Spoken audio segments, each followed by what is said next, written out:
Wajua mzee Mponda. Naam mzee mwenzangu. Huu mwezi mtukufu Mwenyezi Mungu anataka sisi tumkurubie yeye kabisa, na tumuombe sana msamaha kabisa. Kijana, vipi? Salamu alaykum. Wa alaykum salaam. Salamu alaykum. Heri kabisa. Vipi shewa? Heri. Naona umechoka. Kweli na sauti. Saumu imepanda? Imepanda, inshallah imepanda. Waitwa nani kwanza? Mimi naitwa Babu Ali. Mashaallah. Babu Ali. Na jina zuri. Sisi ni maustazi kutoka msikiti wa Istiqama. Sisi ni Waislamu ambao tumejitolea kuitangaza dini ya Mwenyezi Mungu.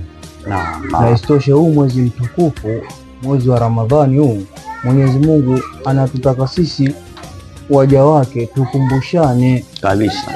Na sisi kama Waislamu na wewe ukiwa Muislamu mwenzetu, si vibaya kukufikishia ujumbe. Jambo la heri.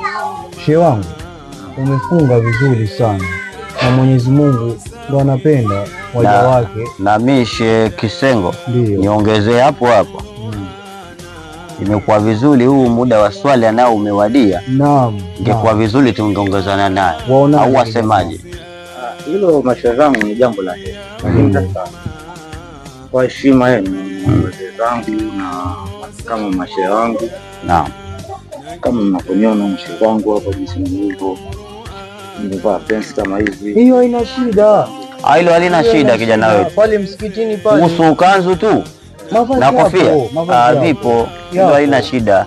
Unaweza tukaongozana kwa ajili ya kwenda kupata. Na imekuwa vizuri, mguu wetu wa kwanza tunakutana na kabisa kabisa.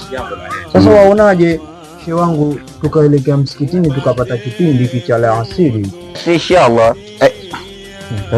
Tasbihi imedondoka shehe.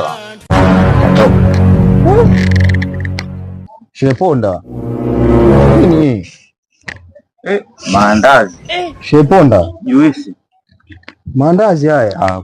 Kweli maalim. Wafanya nini wewe Shehe Ponda? Hamna maalim. Imekuwaje? Wewe hujafunga wewe. Sio kwa mimi sijafunga. Hivi si vitu vya yule mtoto. Sasa mtoto vya kaa juu, unaficha vya nini sasa kama vya mtoto? Sio kwa mimi naficha. Huu mwezi wa kuchuma, si mwezi wa vitu kama hivi mtoto anavyohitaji kuvipitisha hadharani. Afu kijana, usifate vitendo vyangu, fuata maneno yangu. Astaghfirullah. Shehe Ponda, unachaibu.